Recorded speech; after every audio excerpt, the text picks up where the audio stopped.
So I was getting ready to start a build,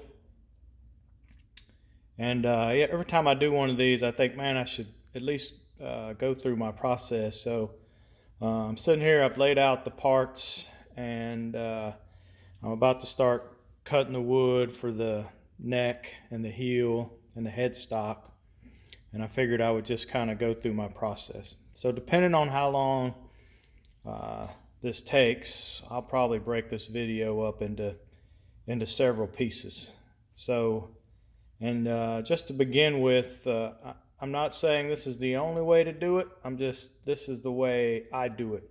So I'm throwing ideas out there. If you're watching this to get ideas, and if you're watching this to see how I do it, then, well, here you go. So the other thing is the wood. I usually order this stuff off of eBay. There's a piece of walnut, a piece of maple, and another piece of walnut. This is 1/4 inch. This is 3/4 inch thick. The maple's 3/4 inch thick. It's a really wide board. I think it's 5 inches wide. So I get these. And they're 36 inches long. So to be able to use it for a wood stock, for a headstock, or for the heel, you probably want something that's about 36 inches long. For the fretboard, 1/4 inch, 24 inches works well. So first thing I'm gonna do is cut these down to size, and then once I do that, I will actually start laying out how long, where the headstock needs to be, where the heel's going to come out, and all that, and I'll kind of walk through that process. So I'm going to turn the camera around, and I'm going to start cutting this wood up, and then we will go over, like I said, how I lay out the box.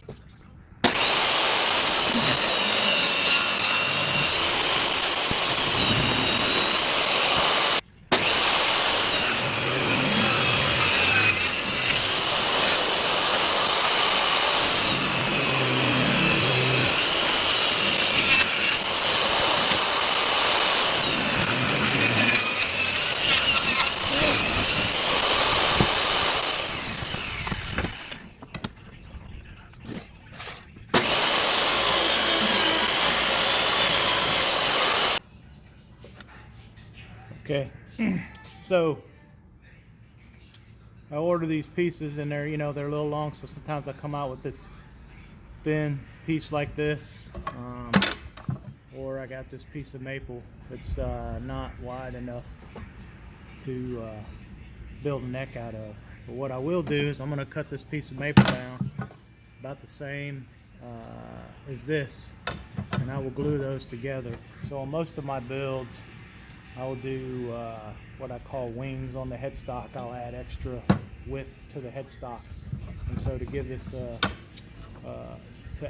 just the added look, I'll add like a stripe of color. So like this one will be walnut with maple, with a maple piece in the middle. And so you'll see as I get further along in the build, but I'm just going to cut this piece down so I can glue that together.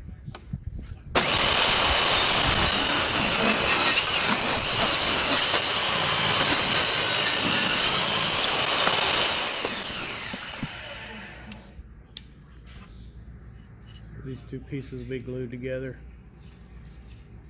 Just give you an idea. And then that'll glue onto the edge of the headstock. So here's a jig. Got it on my chop saw. It's just to help me make a 15-degree cut on the neck. And basically what I'm going to do is I'm going to cut 15-degree angle on this side, and I'm going to flip it over and do it on this side. And I'll cut a portion off, and that's what will be, and flip it back over. That's what will be glued on here as the for the sculpture.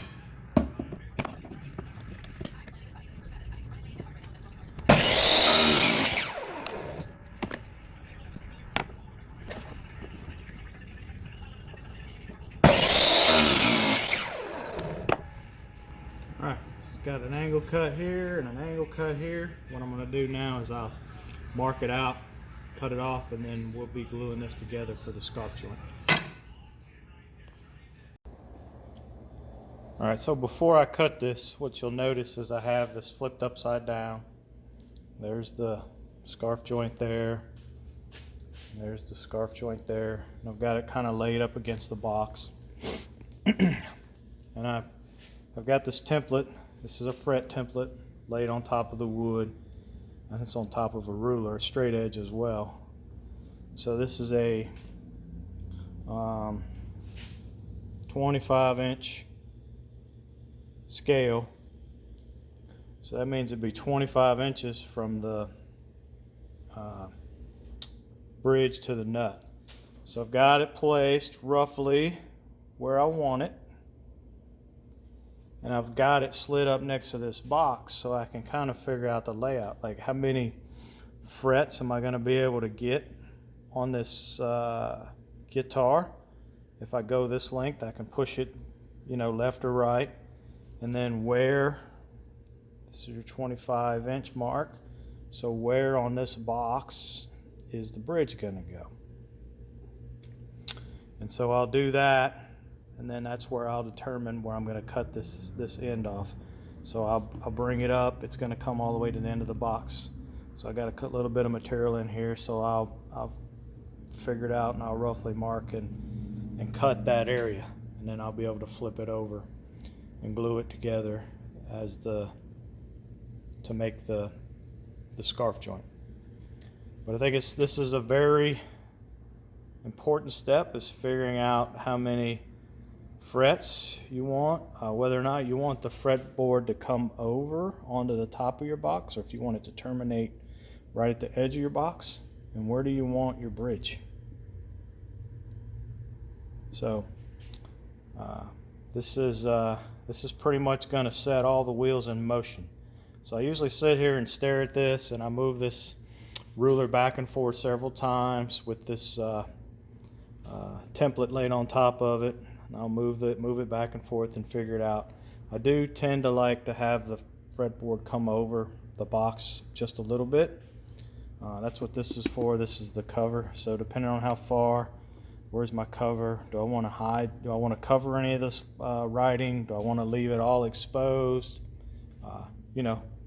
It's all your preference when you're building these things, but these are the things that I just kind of think about and mull over before I cut it.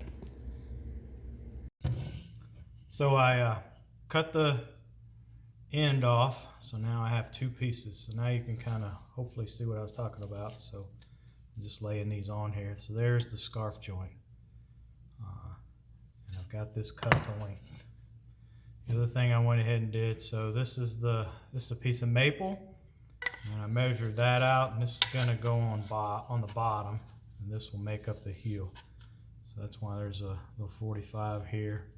Once I get it all glued up, I'll shape it out. So, I'm going to glue these pieces together and glue this heel on here, and then we're just going to let it dry overnight until we get to the next step. I don't cut the box or anything until I get to that point. So once the heel is glued on and the scarf joint is glued up, then I can start actually making progress with the box, and then I'll continue to work this. And then here's the fretboard. So I know it's the same kind of wood, but I like to do the separate fretboard. And earlier when I was talking about the box, and I said your fretboard ending right here. Let's turn it up where you can see it. Ending right here. I didn't mean flush though.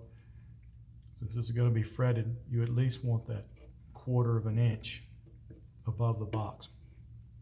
But I always like for my fretboard to come onto the box a little bit, a little bit into the box like that.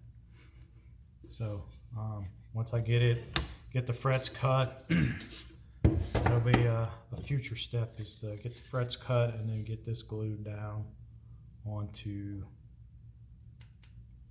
the neck.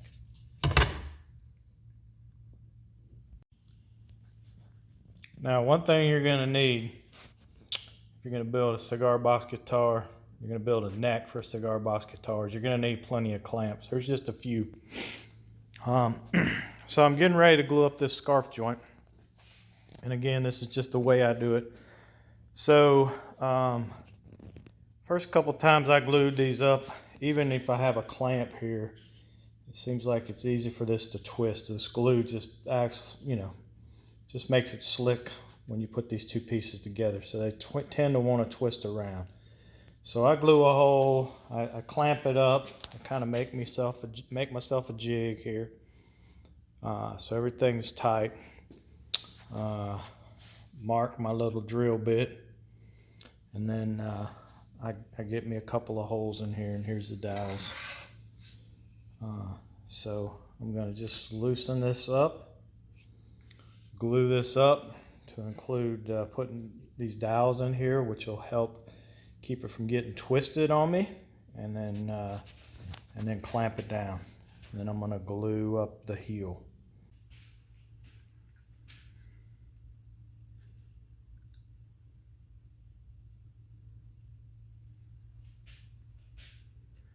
So there you go. The heel and the scarf joint are glued up. So once got caught on the clamp. So once I get done with that, I'll let that dry overnight, and then I'll round over the bottom edge of the neck just to facilitate shaping it out later. But then after I do that, clamps come off, then I will actually cut and start configuring the box.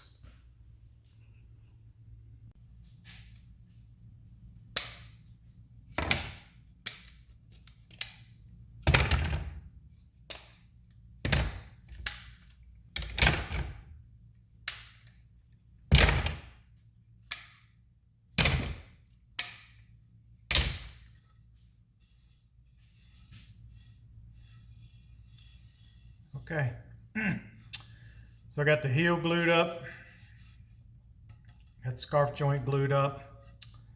I'll whack these off real quick, sand this flat, and then make sure this is where I want it to be, and then I'll start cutting it to fit it into the box.